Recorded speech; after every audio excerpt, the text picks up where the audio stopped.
Оңол мырза Молдалиев көп жылдан бери Орусияда жашайт. Ал жактын жарандыгын алгандан кийин үй бүлөсүн дагы кош алып кеткен. Бирок эмгек курагынан өткөндөн кийин каражатты кайдан алат деген маселе дайым түйшөлтүп келген. Ушул тапта жубайы ардактуу эс алууга чыгып, пенсиясын эч кандай тоскоолдуксуз алып жатат. Келинчегим менен биз иштедик, жашадык, 4 балалуу болдук. Азыр мен келинчегим пенсияга чыкты да Россияданчы. Бирок Россиядан пенсияга чыгып бир жерде жашап атат. Но Мир деген карточка менен РСК банктан, Альфа банктан биз алып атабыз. Бул 21-кылым денде интернеттин заманы, азыркы мына современный бул биз өсүшүбүз керек түшүнтүпчү. Буга чейин Россияда мыйзамдуу эмгектенген мигранттар социалдык төлөмдөрдү төгүп, бирок пенсиялык укуктарга ээ болушкан эмес. ЕАЭПке мүчө мамлекеттердин ортосундагы пенсиялык камсыздоо тууралуу макулдашуу 1-январда күчүнө киргенден кийин тоскоолдуктар жоюлду. 2022 жылдын январынан тарта Россияда жүргөндөр пенсияга чыгуу үчүн арыздарын онлайн эле тапшырса болот. Бул пенсиялык келишим менен ЕАЭПтин алкагында ушу баардык маселелер чечилди деп айтсам болот. Мына пропорционалдык принцип кирген экспорт эң чоң маселе бул экспорт маселеси болчу.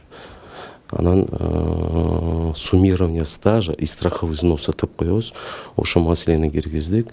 Неге дегенде төлөнгөн легалдуу иштеп төлөнгөн каражаттарын суммирование кылып экспортко жөнөткөндө ошо баардыгы эртеңки турган маселенин баардыгы чечилет. Россияда иштеп жүргөн Евразиялык экономикалык биримдикке мүчө мамлекеттердин жарандары 2017 жылдын 1-январынан тарта милдеттүү медициналык камсыздандыруу кызматын пайдаланууга мүмкүнчүлүк алышкан. Бирок ушул тапта бул жаатта дагы деле чечилбей келаткан көйгөйлөр бар. Мы вели переговоры.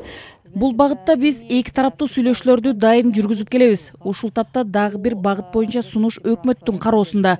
Айрым тоскоолдуктарга карабай пандемия учурунда биздин Россиядагы эмгек мигранттарыбыз медициналык жардамдардын баарын бекер алышты.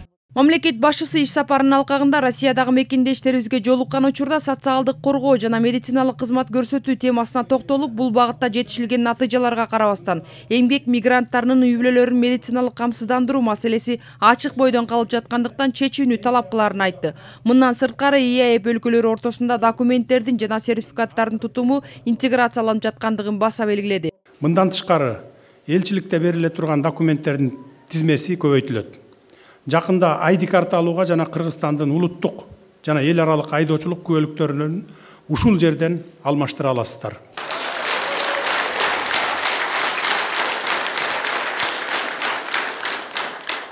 Паспорттарды тариздөөдө нотариалдык кызматтар, ЗАГСтын кызматтары сыяктуу кызматтар үчүн консулдук жардамдардын көлөмүн бир топ азайтабыз. Айта кетсек, февраль айынын башында миграциялык процесстерди турукташтыруу максатын көздөгөн жарлыкка кол коюлган. Анын ичинде чет өлкөдө жүргөн эмгек мигранттарынын укуктарын жана кызыкчылыктарын коргоо. Ошол эле учурда балдарын таштап эмгек миграциясына кетип жаткан ата-энелердин жоопкерчилигин күчөтүү чаралары дагы камтылган. Айжан Омолдошова, Азамат Кыдыр Токтоев, Ала Тоо 24.